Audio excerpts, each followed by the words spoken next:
Hello again, everybody. Welcome back to our community. I'm Andy Thornton, coming to you from the I've Decided studios here in Peoria, Illinois. And our community is sponsored by I've Decided and the Greater Peoria Family YMCA, of which I am employed. So, do you find failure uncomfortable? Do you define failure as a setback?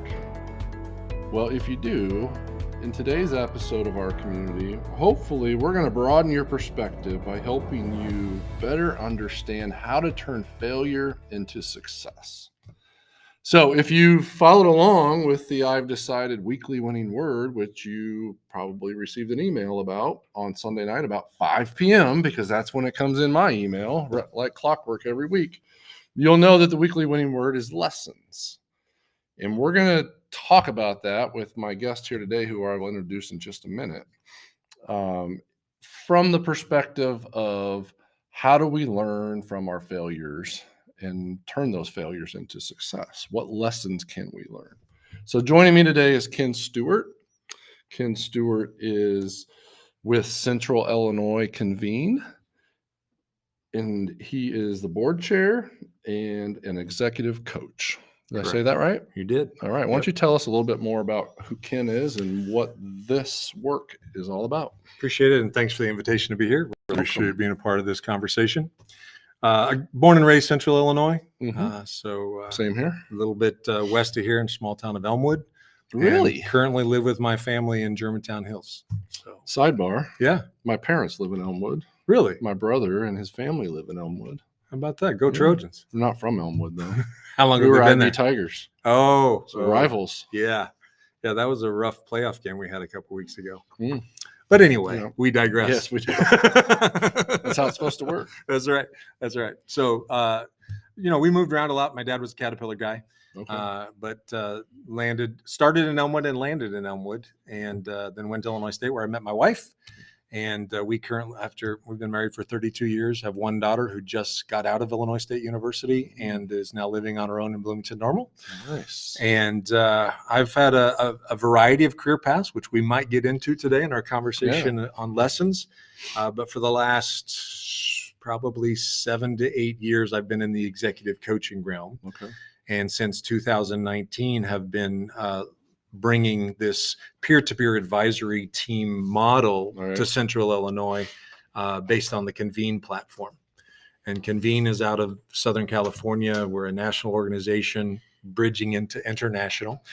And the concept is to bring, in our ecosystem, Christian business owners, CEOs, principals, senior leaders around a round table and then facilitated conversation around devotion and connection, business learning, and then the opportunities and challenges that they're facing as a part of their executive level of leadership. Wow. And then I also coach at that level as well. So that's interesting.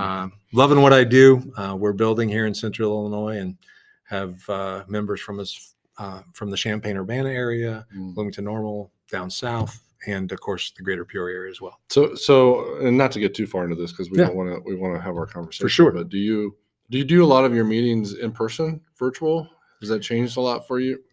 That's a great question. We strive for the personal connection as best we can. I would think that would be better. There are times when it makes sense based on miles to have our individual coaching sessions virtually. Sure. But as a team, we meet in person as best we can. Good.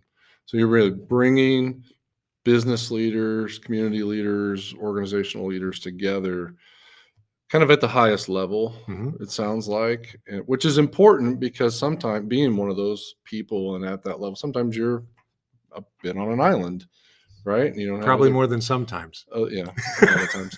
You don't always have the right people to lean into or to learn from or to share struggles with or challenges and even successes, right? Yeah, very much so. Traditionally, it's a very confidential and protected space. Yeah. And we're our aim is to bring community into that space. Yeah, that's awesome. I feel fortunate because in my world with YMCA, we kind of have a network designed like that, where, like CEOs, we get together regularly and have those types of conversations and share challenges. I have some really good friends because of that. And that's a valuable time, a really valuable time for me. So I would imagine that the work that you're doing and the support that you're providing for those leaders is probably greatly appreciated. Well, and it's a blessing to be on my side of it too. I just absolutely love it. Yeah, that's cool. Well, thanks for sharing that. You bet. I look forward to Thanks learning for a little bit more about that. So we're going to talk about lessons, right? And lessons are defined as something that's being learned. So the way that I'm coming at this, and hopefully throughout this discussion we'll dig into this a little bit deeper, but is really looking at the opportunity to learn through failure. So I'm throwing a couple statements at you. See how you respond to those, if you agree with them. And these things came right out of the article that Kim shared this week. But there's two things that jumped out to me when I read it that I thought were pretty neat. I wanted to just throw them out there for some discussion. There are no great failures, only great lessons. Okay. And failure is a part of success. Do you agree with those? And what do you think about when you hear those? We're probably going to have to back them and take them one at a time. That's okay. For one thing. There are no great failures, only great lessons. That's a bit of a matter of perspective, don't you think? I think so, sure. Right. And I think that gets into another one that, well, I don't want to get too far into the article, but really how much mindset plays into our perspective on those two opposite sides of the coin, if you will. Yeah. Same thing happened. Right. From one perspective, it's an incredible failure, but from the other side, it's an incredible lesson. And it really depends on which side of the coin I want to look at. Yeah. And I think you can go to both places, right? Because I think the initial reaction is you focus on the failure, right? Because everyone else is focused. It feels but right? I think it's kind of our natural tendency, right? To first we realize, oops, oh my gosh, we just crashed, whatever, something just happened. But do we dwell on it? Or do we understand that, okay, how am I going to rise above this, right, and make myself better through this experience? So I think it's okay to see it from both sides. You just don't want to stay stuck on the failure side. Absolute, sure. Yeah. I think where I was going at it with the perspective of the way you feel like everybody else sees, right, is, and we want to be careful of statistics. Right. But the classic Pareto principle, the 80-20 thought process is that, just that a majority of our world has a bit of a negative bent to them, just their perspective on life. And I've heard it said that 80% of the people kind of have a negative view of life.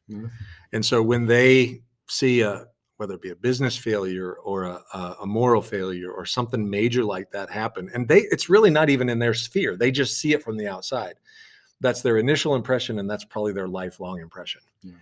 But if you are the one experiencing it and you are personally involved in it, you're probably the one that's going to take a look at it from the other side and say, okay, now I got to build my life from there. Yep. And what are the lessons that I can learn to make it a productive part of my life? Yeah. Whereas the rest of the world's probably going to keep that stamp of failure somewhere. Yeah. And we just have to process that and deal with that. Yeah, I agree. And I think for the purpose of this discussion, and certainly from my own perspective, is looking at it from the prism of the person on the inside. Yeah. Right. Try not to worry too much about what the outside world is thinking about it, but how do I respond? What do I do through this opportunity? I like to call it an opportunity because I think that's what it is when you fail, because we all do. It's inevitable. How are we going to rise above it, overcome it, be better for it, hopefully not repeat it? And to borrow from the article, take responsibility. And that's one of my favorite things to say. Yeah. Are you owning it? Right? Are you owning it? So one of the things, I spent a lot of time coaching sports. I'm going to be 53 later this year, and I'll bet that over half of my life I've been involved in coaching some type of sport, youth sport, high school sport, whatever. A lot of it with my kids as they've been growing up, some of it without them. Here recently in my life, it's kind of been without them, and that's great experiences. But I talk about this a lot, and I use the sports analogy a lot because it's part of who I am. But you're gonna fail. every time you step out on the basketball court, the baseball diamond, the football field, whatever, you're going to fail, right? It's inevitable. It's going to happen. And I think the same thing is true in life. And that's okay. It's the response to the failure that's the most important, right? How are you going to handle that situation? What are you going to do to learn from that situation to be better moving forward? And I love that analogy in the sports world because I think it's easier to relate to. Mm-hmm. But I think it really is important, even in the professional world, as a leader of a YMCA, to understand that I'm going to fail there too. Mm-hmm. Right.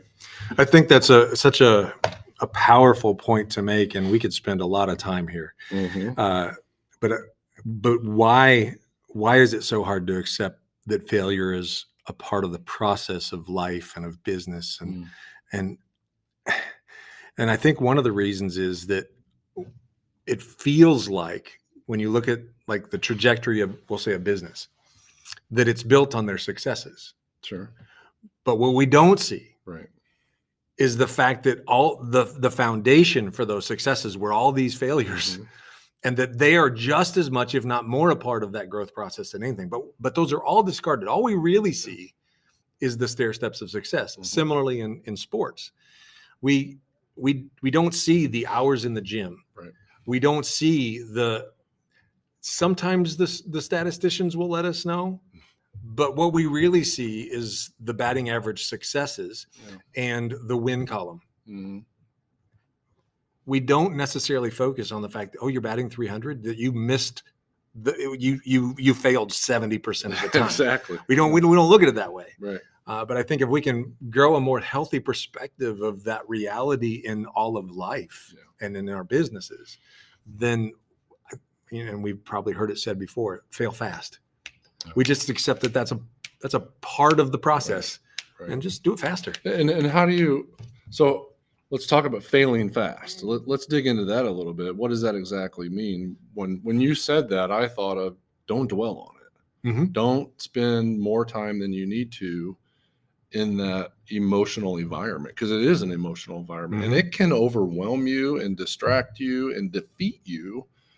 And that's ultimately what keeps you from moving forward, I think, right? So talk a little bit more about that failing fast mentality. So what I hear in what you're saying is you're looking at from the point of failure to the point of recovery and shrinking that. Yeah, I think so. Let's get over that fast, right? I think so. I think there's a fast on the front side of the failure as well, which I think so many of us, and I'm guilty, sure, of belaboring the process of preparation. I'm afraid to commit. I'm not quite ready yet. I'm not ready to jump in. I'm not ready to make the decision. I need more information. I need more time. I need more whatever.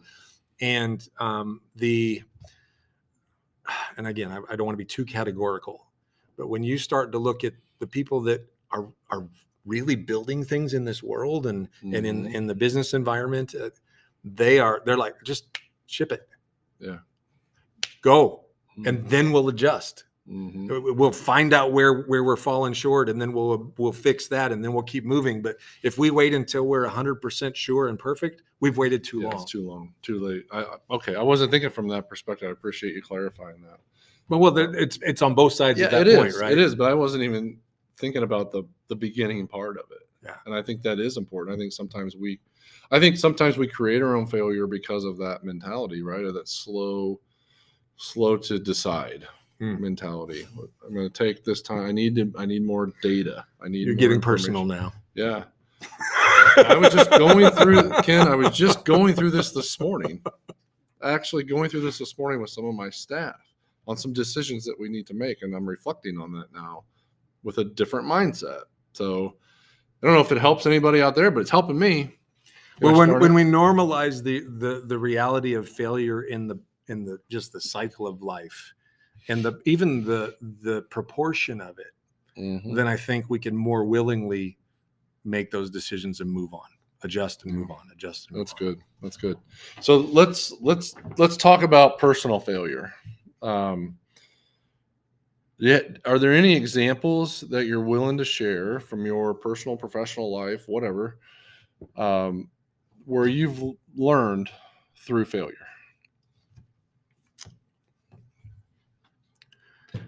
Yes. So you're not supposed to talk like that on a podcast. Ken, you're supposed to. I did that kind of I know you purposely. did. I know you did. Okay. One of the first places I would go, and we don't have to belabor this one, but I crammed 4 years of college into 5. I did it in 6. Okay. So I got to beat Yeah. there. Yeah. And by the way, I'm a Redbird as well. Oh, awesome. But a huge Brave fan. So Yeah. I'm conflicted all the time. Yeah. Yeah. I'm just a huge basketball fan, to be honest. You were talking about coaching, and I've done some coaching in my past. And of course, I do it at the executive level now, which there's a lot of sports analogy there. Absolutely. But I've also been an official for 9 years. So we could have some conversations there sometime. We have more in common than we ever realized. But I did take some moments to think about that. And I want to be careful because, there's a lot of impact that our words can have. Yeah, absolutely. Right. So I just want to be sensitive to some realities that even just our conversation could have an impact on others. Sure. But I've heard it said that if you are in the executive coaching world and you've never managed the failure of a business, you're probably in the wrong place. I could agree with that. You can't necessarily relate to the people you're coaching. Well, that and there's like a level, a depth of fear and shame and emotional toil and burden and impact that you can't just imagine. Yeah. You have to have experienced it. Yeah, I get that. And that is one of the burdens that anybody in that seat almost constantly carries. Sure. The responsibility for their organization, the responsibility for the people that are in their charge, the development of their people, the development of the organization, and the fact that something legislatively, something out of their control, the arrows that are being shot into organizational business models are plethora, and they're responsible, and that burden is heavy. And so I say this carefully and with a bit of vulnerability and without any sense of puffing up of chest or pride at all. But as I wrote it down, I've been personally involved in the last days of 4 organizations. Oh, wow. And that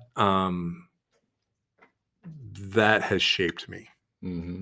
There have been some significant lessons learned in that process that not only shapes the way that I approach business development today in my own life, in my own businesses, but in the empathy that I constantly carry in my conversations with my clients and others.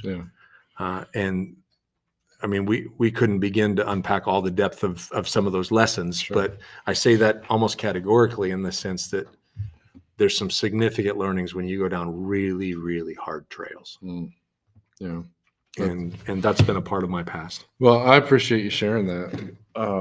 And I think, is there any, and not to go too deep into it, because I certainly want to protect you and going too far down that pathway, but any lessons that come to mind, significant lessons that you learned through that process that helped you move forward?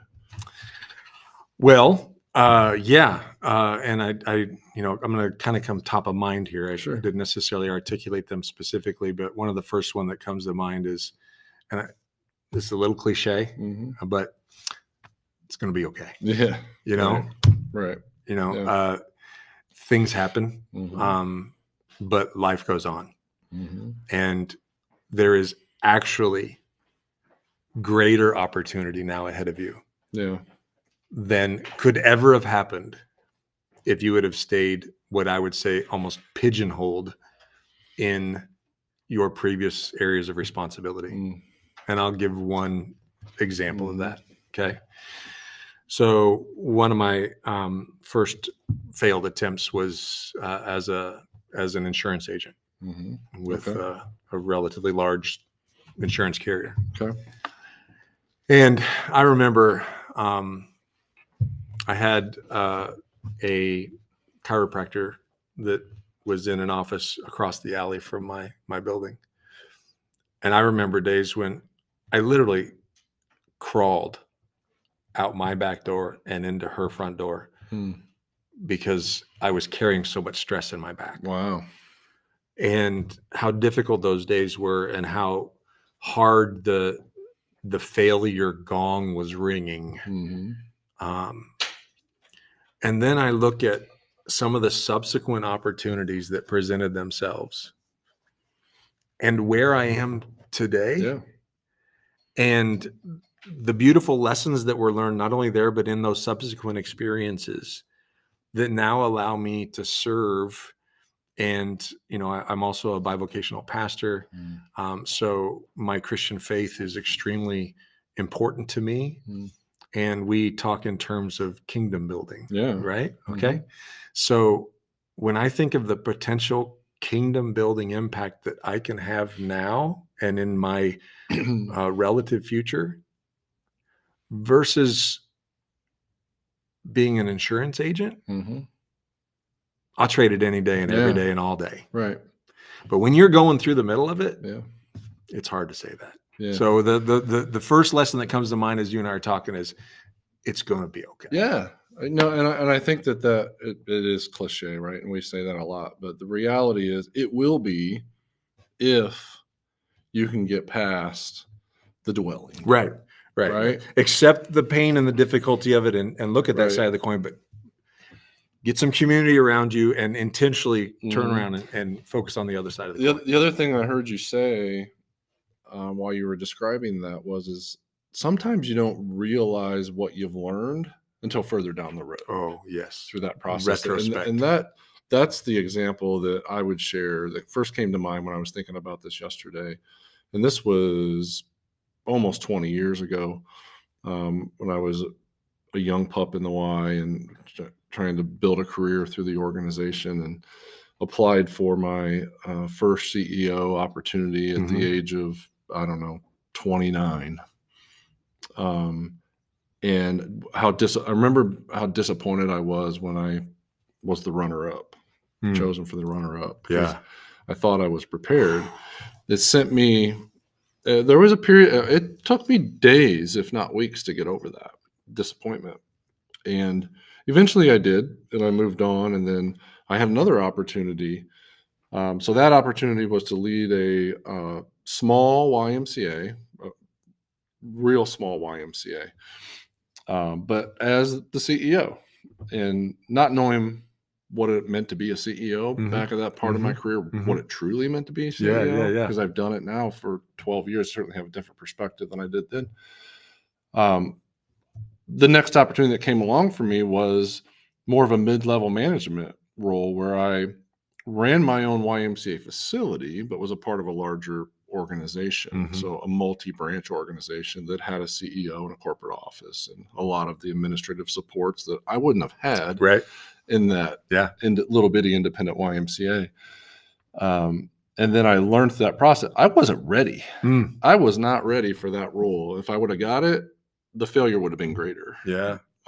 Because I learned through that next process of how much I was lacking in the resource development piece, in the professional development of my own. All the hats you would have had to wear. Of how to lead an organization, albeit small, a critical part of that community. And when I think about if I'd have got that role, what would have happened? And maybe I overcome more. It's just harder, and I still can be successful through that. But I learned 4 or 5 years later of how unprepared I was at the time that I was going for that. And that was a real eye opener to me through that process. So you don't always realize it. You don't always realize the benefits of what you've learned through that process immediately. Yeah. Just last week, there's a phrase that I'm going to say in a moment, but the background of that phrase is that clarity, no one has pure clarity in the moment. Right. And the phrase was, clarity always comes in retrospect. Mm-hmm. Always. Yeah.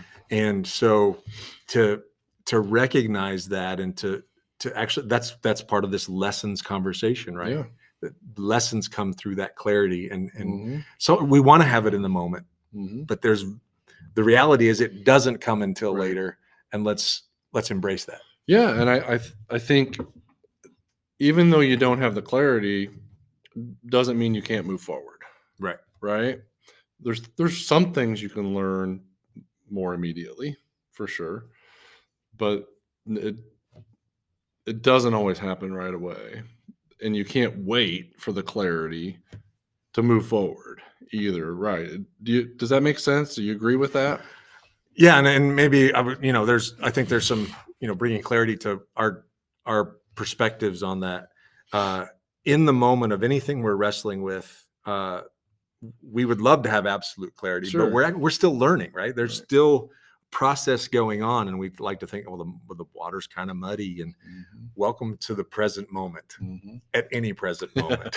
Yeah. And you might have a light bulb moment, that's great, right. But full clarity and perspective comes in that reflection, even if it's 10 minutes later, but it's rarely right in the moment. It's like, oh, can I have those words back? Even 30 seconds later, all of a sudden clarity starts to come in. Or sometimes at home, it's like as soon as it leaves immediate. Your mouth. Yep. Okay, let's talk about some of the benefits, I think, of allowing failure to lead you to success. Some of the things that can happen, and it was in the article, so I want to pull some of these things out and just talk about them. There was, I think, 4 or 5 what they described as benefits to embracing that process. The first one was spurring innovation, right? If you learn, or if you can accept failure and move on and learn from that, it gives you another opportunity to maybe rethink how you're approaching something, or to do something over. And you have to approach it in a different way, and framed it around that of being innovative. Do you agree with that? Well, I think it speaks to the story of Thomas Edison, right? We often hear that story. Yep. He didn't create the light bulb. He learned 10,000 ways it wouldn't work. And so the innovation it comes out of the determination that I want to make this work, but what I'm doing right now isn't working, and I've got to figure out another way. Yeah. Yep. Yeah. So interesting that you mentioned Thomas Edison. So I did a little Google search when I was thinking about this, and just some examples of others who were forced to innovate because of failure. Henry Ford went bankrupt before he started Ford Motor Company. Right. I don't know that I knew that until I did the Google research. Michael Jordan was cut from his high school basketball team. Everybody's heard that over and over and over again, but that's a big deal. And how to do it is professional baseball stint. Yeah. I wouldn't call it a complete failure because he still played at that level. Absolutely. But it wasn't what he deemed to be a success. Exactly. And I'm not Michael Jordan, so we're projecting a little bit here. Understand. But one of the things he learned is, I'm really good at basketball. I'm going to go back. Yeah. Yeah. Steve Jobs was fired from Apple. Yeah. Right. At the very beginning of the start of that. I don't know that a lot of people realize that. Abraham Lincoln was a failed businessman, had a nervous breakdown, and lost his first attempt at presidency. Right. And those are just a few examples of people that have failed and were forced to recreate themselves or become more innovative on how they were going to approach success. And so I think that's a valuable lesson to be learned through that process. Is the failure can't define who you are, right? You got to be able to kind of reset your mind and think differently about whatever it is you're trying to tackle or become successful at. I would go so far as to go out on a limb and say, if you take any quote unquote successful leader in business or in sports and you dive into their story, you're going to find significant failure. Yeah, I think you're right. Because that's what strengthens you and causes you to rise to the level of success that you're having. Yeah, and I think I agree with that statement, and it's a great segue to the next point is, by embracing failure, you're going to develop more courage and determination, right? To be successful. Grit. Right. And I think it said, I think I read it in the article or maybe something else I was reading, but it was, look at failure as a beginning, not an end. Yeah. Yeah. That idea of grit or perseverance or climbing the mountain and just so back to either the sports analogy or just, I remember, I think it was Nike one time that said, if you have a body, you are an athlete. But I just come at things from that athletic perspective, the development of our skeletal system, our muscular system, our cardiovascular system, it all comes through challenge. Without challenge, we atrophy, we die. Yeah. And so seeing it as not just even a part of the process, but an integral part of the growth and development process. We get better because of it. Not just that we have to put up with it. Right. But it is what is building our strength and our grit and our ability to overcome and our will and our hope, and all of that flows out of failure. Yeah. Really? Yeah. Absolutely it does. Yeah. Sorry. No, that's great. Got into preach mode. Yeah, you were kind of, and I liked it. I enjoyed it. The last piece that we'll touch on is it increases our wisdom. You know, we have new insights, increased skills and techniques on how we do certain things, makes us wiser, propels us towards success. Couldn't agree more. And if you don't mind, I'm gonna take a minor left turn on that point. Absolutely. Because in our youth and in our exuberance and in our feelings of not in what's the word I'm looking for, that you're like undefeatable.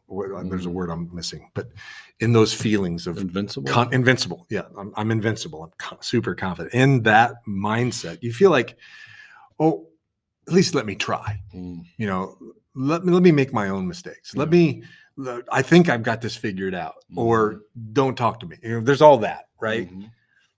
But then you get to a point somewhere where you're like, maybe there's something I can learn from others. And it wasn't, you know, I'm sure some of this happened along the way, but it didn't really happen in my life significantly until I was in my 50s. So you mentioned you're in your early 50s, right? Yeah. So I'll be 57 this year. But it wasn't until my early 50s where I realized the value of learning from someone else's failures. Oh, yeah. Holy cow. And where do I find those failures? In books. And relationships. Certainly. Yep. But inviting others' experiences into my life through reading, through conversation, through all of this, now I can exponentially develop my thought processes, my motivations, my grit, all of those learnings from failure. I'm still going to experience some, but now I have the perspective of others as well. And you talk about the wisdom that comes from failure. And if I could appreciate what someone else has experienced and then package that in a way that fuels my life and fuels my behaviors and fuels my activities, how valuable is that? And I wasted 30 plus years of my professional development just trying to figure it out. Do it on your own. Yeah. And do it my way and learn from that. Yeah. And I think that's almost normal. I would agree. Right? I mean, you can look at the stats that people in their 40s haven't picked up a book since college. I was one of those. Right. I mean, maybe a random here and there, but now it's like I read 24 books last year, and that wasn't enough. And so I want to be careful. Again, I don't want to get on soapbox there, but when you talk about the wisdom that is gained through failure, that's what makes a good book. That's what makes a good story. Right. And we can learn from others' experiences and amplify our wisdom and our development in that arena. So before we wrap up, what's your favorite book to share with people out there of where they might be able to go to find some help, some support, some encouragement by learning from somebody else's failure. So what's one that just sticks out to you? It doesn't have to be your favorite. We're gonna have to have another podcast. Okay. But I'll answer you. But we have to realize a couple things. First of all, there's going to be some recency bias. True. That's all right. You know, I'd have to really think historically if I were going to come up with the tome that I want doesn't everybody have to to read. be the one, just one that comes to mind. But then the other thing I'd just really like to highlight is that when you think about this across the sphere of life, there is an ancient Jewish saying that goes like this: "Love the Lord your God with all your heart, soul, mind, and strength." Mm-hmm. It continues, but I'll stop there. And when I think of those four, what I call key cells of meaning, when I think of all of life, if I could boil it down to those four areas, it really does cover, because the motive in that statement is to love your God with your entire self. Mm-hmm. So, okay, heart, soul, mind, and strength, my relationships, my vertical soul, my mental capacities, and my physical strength. Okay. Right. So what I'm doing this year is I'm actually reading in each of those four areas and trying really hard to develop in those key cells of meaning. Okay. And so, you know, especially as a pastor and I could go to a devotional book, you know, sure. I could go there. There are a couple in the physical space that have meant a lot to me that are really driving me to realize that, yes, this is a temple, but it is also the only physical presence that I have in this world. If I don't take care of it, I won't be here as long as I could be, or as effective as I could be. So there's a lot in that space. And then, of course, relationally, I've got a couple books that I'm just so passionate about because they help us in our human communication. Mm-hmm. But the one that comes to mind right now really has challenged me in my mental space, and it's called A Failure of Nerve. And the concept behind it is that that we need to strengthen our ability to stand up and to be strong and to be convinced and convicted without being preachy and talking down or anything like that. But to have the nerve. And it starts out in the beginning of the book talking about the mindset of the great explorers, Magellan, Columbus, etc., who, you know, they sailed off the end of the earth. How much bravado does that have to have? How much nerve does that have to, bravery and conviction and sense of adventure does that need to have? Everybody thought they were crazy. Absolutely. Yeah. And that we've lost a lot of that sense of adventure because we've lost our nerve. Yeah. And there's a whole lot more to it than that. But that particular book was a game changer for me. And so my approach this year is I'm actually going to be rereading 4 books, one in each of those areas 4 times. I like it. And instead of like skimming, I'm really going to dive deep, and that's one of them. I like it. Thanks for sharing that. And I think that book is really relevant today for a lot of people. Yeah. Right? Especially people in the space of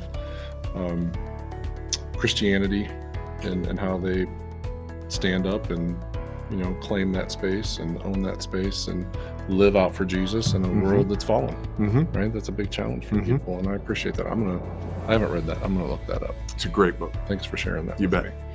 And thanks for being here today. Oh, absolute pleasure. It's been really great to meet you. We just met today and to learn a little bit more about you. We've tried for months and finally made the connection. Yeah, and I'm glad we did. And I've learned just in a little bit that we've got a lot more in common, so we're going to have to talk more about that. So love it. Thank you. And thank you, everybody out there, for joining us this time on Our Community.